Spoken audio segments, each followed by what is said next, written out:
I'm Monique Woodward. I'm a venture partner at 500 Startups, and this is Elizabeth Yin.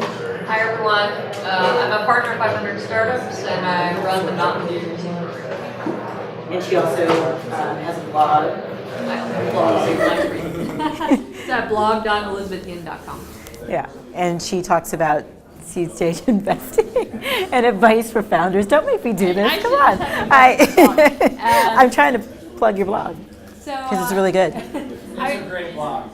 It is. I write about fundraising because it's not very transparent. Yeah. I formerly was an entrepreneur and I had no idea what I was doing. And a lot of this I learned along the way, but then now on this side of the fence, both Monique and I see a lot of pitches, talk with a lot of founders, and we can kind of see what makes for a successful founder pitch and what doesn't. So happy to answer questions on that, generally speaking, too. And that is what I blog about. But I think this session was meant for their questions? It is meant for your questions around 500 Startups as an accelerator and seed program and how to get into 500 Startups, kind of giving you an idea about what we look for in investments and any other questions you might have that you would like to have answered. So I guess we'll start off, if we could start off with the 500 focused questions first, and then we're probably happy to move into much more general fundraising and everything else questions later. Be here for hours. Well, I don't know about that. Yes. What are some of the factors or criteria that you see in successful 500 startup batch participants versus, let's say, the ones that get weeded out in maybe the online process or the interview process and so forth? Sorry, you mean getting in or Yeah, once in. you're in, what makes you successful? Well, I guess you can do both parts if one of you want to take one, want to take the other. Why don't you take what? You take getting in. Okay, getting in. So we'll talk getting in first. So essentially, we're 500 Startups' seed program is a bit of a later stage seed program. I mean, we're not like a Series B program or anything like that, but generally speaking, almost all the companies who are successful in getting in, they have a team that's working on this full time. Generally, pretty balanced. But there are a lot of nuances that we don't care about. Like if you're a solo founder, like we welcome you to apply, for example. Beyond the team, like product, generally speaking, product has been launched. Of course, there are exceptions. Like if you're in a highly regulated area, like health or fintech or whatever, then okay, there may be lots of reasons why you cannot launch, but generally launch. And then lastly, around traction, we are looking for a certain level of traction in that do you have customers, do you have users? We're not necessarily looking for hockey stick growth, but we want to have a better understanding of who is your customer persona. How did you get them? How much did it cost you to get them? How much are they paying you? And the reason behind that is the program itself, we match you up with coaches, and these coaches work with you on customer acquisition, and they work with you every week. And the only way that we can help you is if we have an understanding of what exactly you're trying to do. Otherwise, it's just a little bit too early. And then the other part, I guess, is what makes it. How does a company be successful? Profiles of some of the companies that you seem to have had a lot of success after the program and beyond, like some attributes or traits or. Well, they're across. First of all, they're across all sorts of sectors because we do invest very broadly in many different areas. But I think a lot of the companies that we've seen become successful, so immediate success in the program and immediately outside, I think a lot about, especially lately, companies who are able to control their burn and not run out of money. I think one of the main challenges of a startup is just being able to stay in the game for longer than anyone else. And a huge part of that is not running out of cash and not getting into a position where you have to raise money, you have to take these terms, and this is a life or death situation. So I think resilience is a big one. And being able to continually execute and continuously do it in a way that even when it's an extremely stressful situation, you're able to show up and execute well. Being able to be extremely coachable while you're in the program is key. I think founders as a group have very strong opinions. They understand their businesses.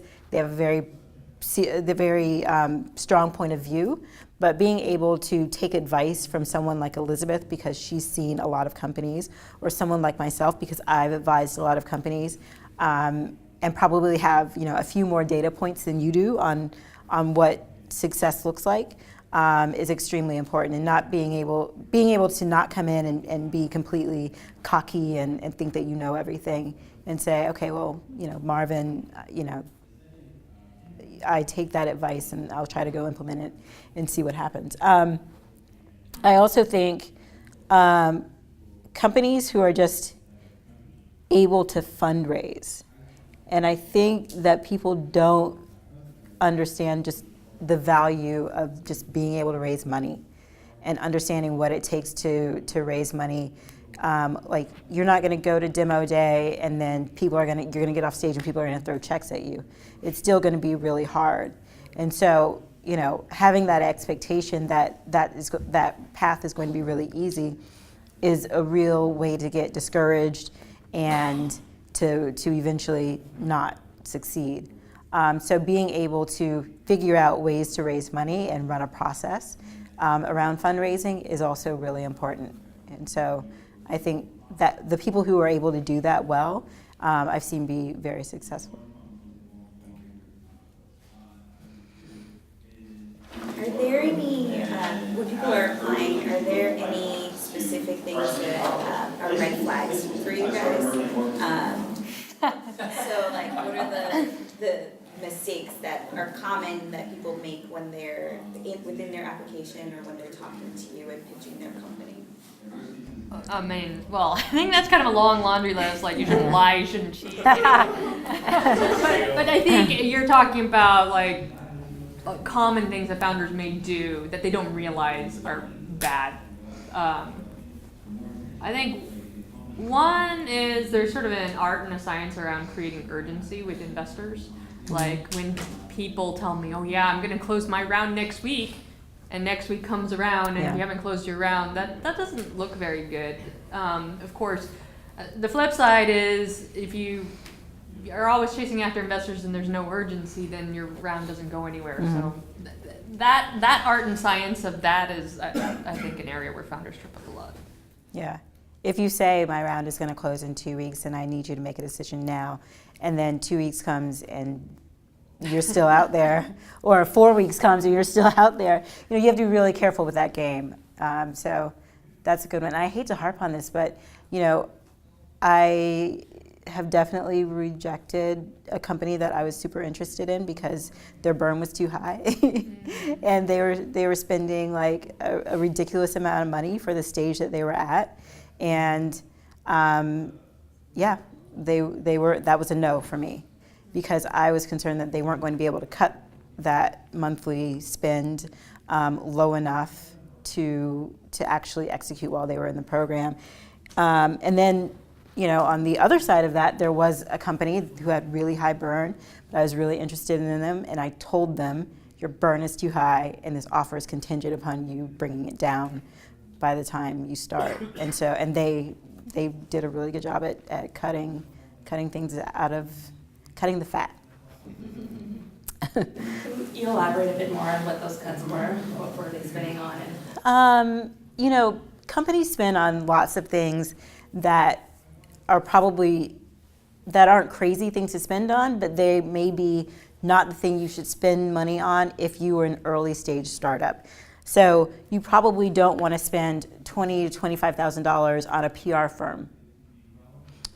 If your product has only been in the market 3-4 months, like, what are you doing PR for right now? And what are you spending that much money on PR for? But sometimes people see other people in the media, and so they start to think that is just how you build a startup. I think paying yourself too much can be occasionally an issue that you run into. Also, occasionally, it is hiring for the stage that you are not at yet.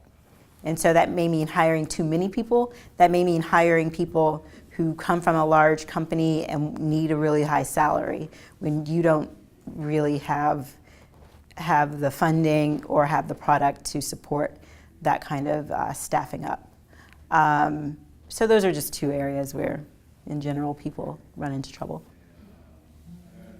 What do you consider a good proxy for, co-founders, let's say, the first year or first 2 years of existence, for their salary? How much, are you asking how much did you pay yourself and your You co? just mentioned that the no-goes was too much salary for the co-founders, so what's a good proxy for you?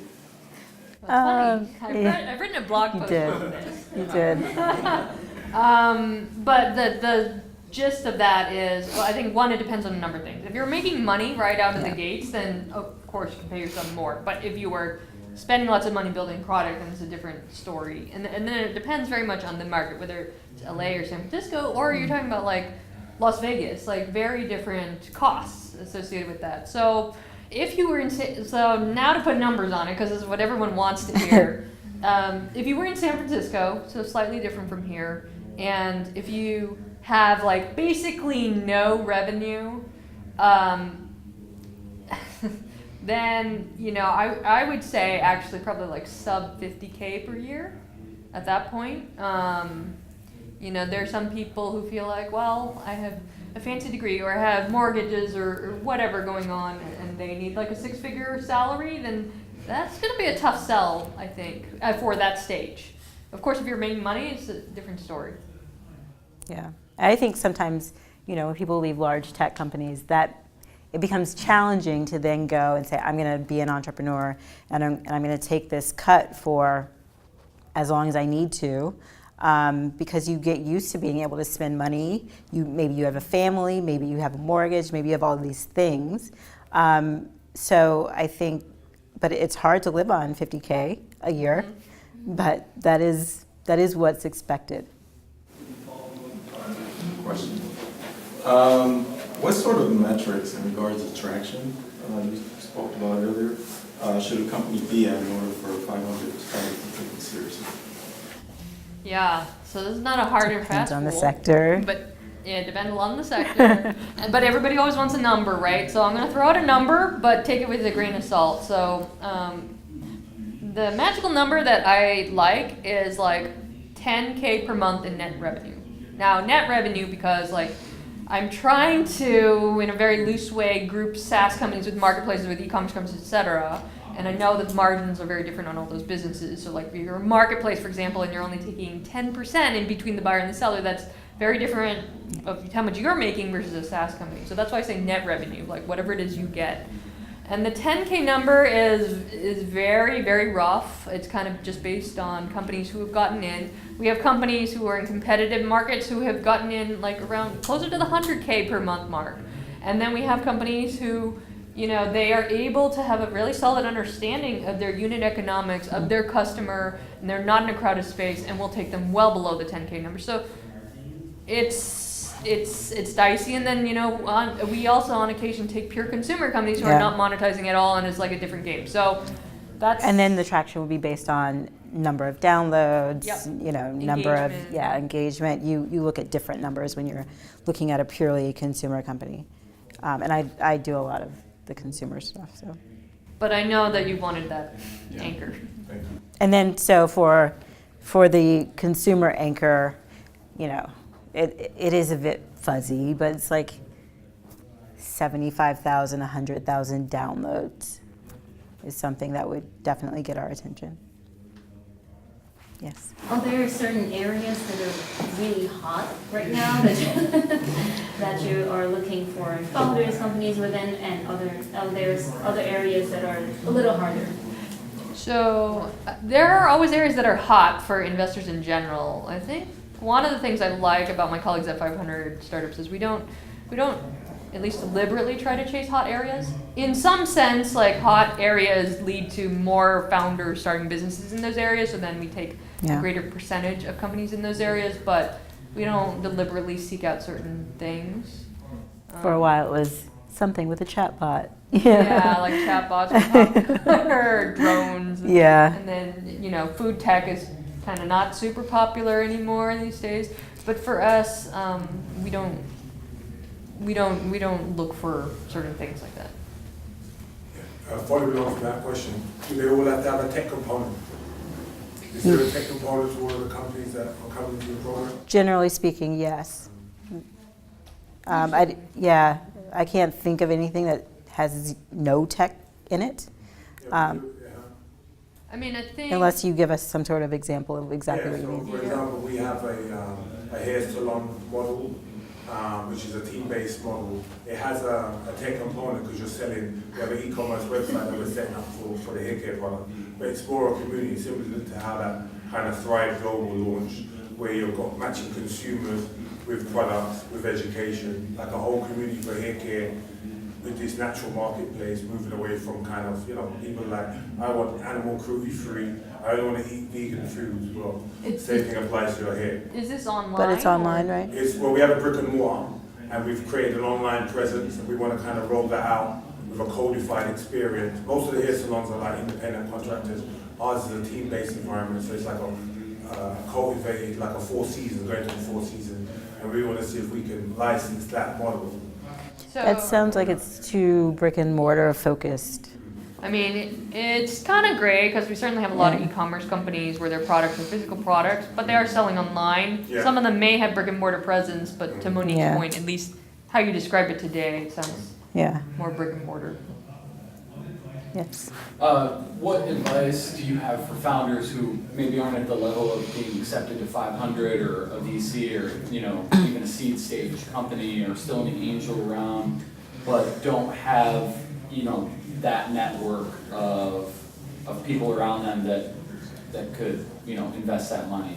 What kind of platforms or resources could you suggest other than Angel List are there out there that somebody could utilize to fundraise?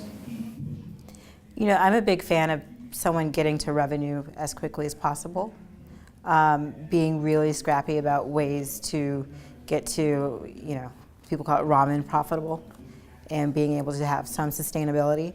So I think that's what I would focus on. Like, what are the areas that you could build into profitability while you scale to get to the point where you can raise money and where you can fundraise.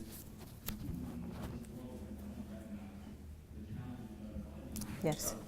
Is there is there a company size that's too small? You mentioned that you guys do encourage solo founders to invest, but for example, my wife has a business that for the last 2 years has generated revenue. It's around $10K per month, but it's just her and one other person. Is that so? And we're pretty much working out of our house. So I'm trying to gauge, like, what's the point in which we should start looking at, investments or applying to accelerators or incubators. Like, is there is that kind of a negative that it's just her and it's still kind of run out of the home and that kind of thing, or is that something that you guys are open to, or outside of the fact that it is generating income and it does have traction currently? I mean, I think that's great. More power to her, right, for being able to do all this essentially by herself or maybe with one other person. So I think along those lines, what I was saying about solo founders is we have totally backed a number of solo founders, but the thing is, it's so much harder because we hold them to the same standard as people coming in co-founders. So if they're amazing people and they're able to do as much as teams with co-founders, then that's great, and we don't we're not going to ding people for that. As far as the right time to expand your wife's team, I mean, I think really it comes down to what's going on in the business. Like, are there expansion opportunities? And if there are, could she grow the business by hiring this extra person? Like, are you going to make more revenue by hiring this extra person? Or is that just going to be sort of a net cost to your company? I think more than, getting dinged for just being a one founder and one employee, I think it's a question about where does she want the business to go? And does she want to scale the business and make this into a large scalable company? And I think figuring that piece of it out is what is most important. Not, is she a solo founder who only has one employee and it's out of the garage? Google was started in a garage with just a few people. So that's not a limiter. Well, sorry, but just to follow up, so the goal for this year is to scale and ultimately to make it something that, is, you know, a scalable business. So, but we are told, like, I'm here on an hour we have to just kind of learn about this side of it. So that's the thing, we don't know, like, well, should we start trying to pitch or like, when is that? When should we do that, you know, or at what size should your company be before that all starts, I guess? I think to Monique's point, it's not so much about the size of the company, but like I would think, and actually this probably applies to everybody, I would think very long and hard, like if, let's say your wife is able to scale the revenue to say even 2x or 3x with the current team, that would be an amazing salary, like, right? And she doesn't have to answer to anybody. And no, I mean, and there is nothing wrong with that. I actually think that's great. And I feel like there's too much like, oh, we need to go raise money. Right. We need to go raise money. No, like when you raise money, the stakes go a lot higher. You have investors who, you know, who are now in your business and are all over your business too, and you know want to know like how you're going to grow this even more. Like the expectations investors would have would be a lot higher than, you know, what she could probably get this to on her own right now. So I would think long and hard about that. Yes. Monique, earlier you talked about how company founders, after when getting to demo day, how it doesn't necessarily mean that they're going to receive funding. My question is, what are there, does 500 offer any resources to these founders to help them along the fundraising process? We do. So we have VC office hours. We bring in, you know, other investors to talk to you throughout the batch, throughout the time period that you're in the seed program. We are constantly bringing in, you know, VCs, making introductions when appropriate. And then, of course, there are lots of investors at demo day. And then we're also available to help after demo day. So there's a lot of help and education and assistance given around fundraising. But I think that, I said that because I think a lot of people think about demo day as like this cap-off thing, and then all of a sudden you're going to get a whole bunch of funding and then you're done. And that is not the way it works, almost ever. People who are really good at it start obviously before demo day, and then sometimes, you know, they wrap it up at sometime after. But that is someone who is extremely good and is extremely focused on it. You know, you can end up fundraising for quite a while afterward. So, you know, I just think that people should be prepared for that. I'm getting like the Sandman. One last question, and then we. I was wondering, when you guys are assessing those KPIs, whether they be the metrics for revenue or the metrics on growth, how important is it that it is consistent, or is it okay if there's some level of fluctuation because that startup might be doing experimentation to try to figure out what model is most scalable? I think if you can explain the fluctuation. Why don't you? I'll answer your question more broadly first. Like these numbers are not just like out of thin air, like, oh, 10K. There's nothing magical about 10K in the sense that like, here's if it's 9K or 11K or whatever. The way I'm thinking about it is we're a small fund. We don't do follow-on. So beyond our check, you will probably need to raise money from other investors. And so in that sense, in some ways, we're like traders. We want to know that we can help our companies grow. And at this level, a few months later, is this sellable as an investment to other investors? And so the reason why I pick sort of the 10K is like in my mind when I'm talking about the company, I have an idea that like if everything went well over the next few months and we got you to this certain level, like are there investors in my network who would want to invest in this company? And if a company's coming in too low, they'll just say, oh, it's too early, and I won't be able to do that. So going back to your question, is fluctuation okay? I think it really depends a lot. Like if you can explain the fluctuation, like I was in the hospital for a month or whatever, then like, you know, certainly there are reasons why it could go down. But if it's, there's like, this is a one-off big deal and you can't get another one, that's going to be harder. So it's very case by case. All with the mentality of like, will I be able to sell this company to other investors? Yeah, is it repeatable and scalable? Yeah. Which is, I think, the main thing you guys are looking for. Yeah, or at least close to that where we think we can help you get Yeah, get there. All right. Well, we are having to break. Thank you all. Yeah.